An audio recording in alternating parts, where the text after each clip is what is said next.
बिस्मिल्लाहिर्रहमानिर्रहीम। अस्सलाम वालेकुम।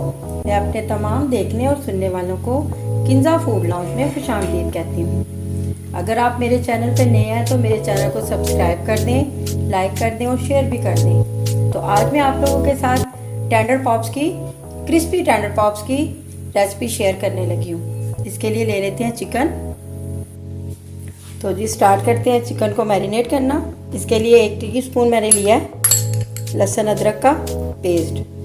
साथ ही मैं आप डालूंगी इसमें 1 टेबलस्पून सिरका। आप अपने टेस्ट के अकॉर्डिंग सिरके को ज़्यादा और कम भी कर सकते हैं। मैं वैसे इसमें 1 टेबलस्पून ही ऐड करती हूँ। 1 टेबलस्पून इसमें सिरका ऐड कर लेंगे। और चिली सॉस हमने इसमें ऐड करनी है 1 टेबलस्पून सिरका ऐड करना है और 1 टीस्पून चिली सॉस। नमक आपने लेना है 1 टीस्पून।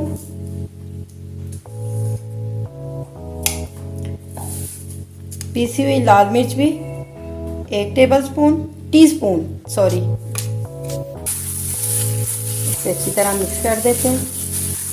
मिक्स करके हमने इसे 10-15 मिनट के लिए मैरिनेट होने के लिए फ्रिज में रख देना है। चलें जी, अब इसे 15 मिनट हो गए हैं मैरिनेट हुए। अब हम इसमें 1 अंडा और 1 टेबलस्पून मैदा ऐड कर लेंगे। बीट किया हुआ अंडा ऐड करना है इसमें, साथ ही 1 टेबलस्पून मैदा भी ऐड कर देना है। इन चीज़ों को भी डाल के हमने मिक्स कर लेना। इसे अंडे डालने से ये होगा कि ये जो है ना बहुत ही टेंडर होगा चिकन। और साथ में मैदा हमने कोटिंग में भी इस्तेमाल करना है। और हमने अब भी 1 चम्मच इसमें डालना है, 1 टेबलस्पून। 1 पिंच इसमें ज़र्दा कलर ऐड कर देना है।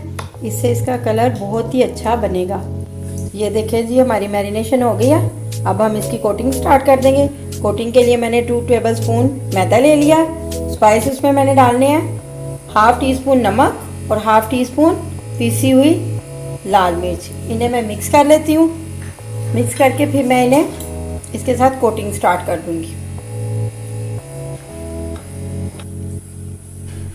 इसमें मैंने नमक और मिर्च इसलिए डाली है कि इससे कोटिंग इसकी फीकी नहीं होती, इससे टेस्ट बड़ा अच्छा डेवलप होता है। चले जी, अब हम एक उठा के हम इसकी कोटिंग करते जाएंगे यूँ 1 बाय 1 इस तरह से करके। अगर आप इसे डबल कोट करना चाहते हैं तो आप दोबारा इसी में ही डाल लें। यूँ करके इसे फिर थोड़ा सा गीला कर लें और यूँ करके दोबारा इसकी कोटिंग कर लें। ये देखिए। चलें जी, एक प्लेट में रखते जाएंगे हम 1 बाय 1 एक लेते जाएंगे बोटी को और इसमें कोट करते जाएंगे यूँ। ये देखिए जी हमने इसकी कोटिंग कर लिया। अब हम इसे फ्राई कर लेते हैं जी। अब हमने एक पैन रख लिया इसे फ्राई करने के लिए। इसे हमने मीडियम टू लो आंच पे इसे फ्राई करना है। फ्लेम इसका हमने मीडियम टू लो रखना है। चलें जी, अब हम इसे 1 बाय 1 फ्राई कर लेते हैं। घी ज़्यादा ऑयल ज़्यादा गर्म नहीं होना चाहिए क्योंकि इसका जो अंदर चिकन है वो कच्चा है, उसे पकते हुए थोड़ा टाइम लगता है। तो हमने इसे थोड़ा सा टाइम देना है ताकि ये अच्छी तरह से अंदर तक कुक हो जाए। इसे डालते ही हिलाना नहीं है ताकि इसकी कोटिंग उतर ना जाए। पहले इसे एक साइड से कुक होने दें, फिर आहिस्ता आहिस्ता 5 या 10 मिनट के बाद इसको दूसरी साइड पे इसकी पलट दें। चलिए अब हम इसकी साइड चेंज कर लेते हैं।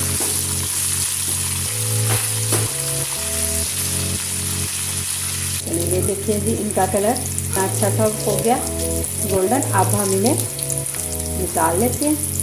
ये देखिए कितना अच्छा कलर आ गया।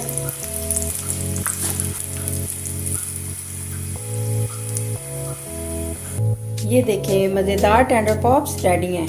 मैं एक आपको चेक करके दिखाती हूँ। ये देखें टेंडर पॉप्स कितने टेंडर हुए हैं अंदर से। ये देखें बहुत ही यम्मी मज़ेदार। ये आप ज़रूर ट्राई करें। इसके साथ ही मुझे इजाज़त दें। अल्लाह ताला आपको अपनी हिफ्ज़-ओ-मान में रखे। अल्लाह हाफिज़।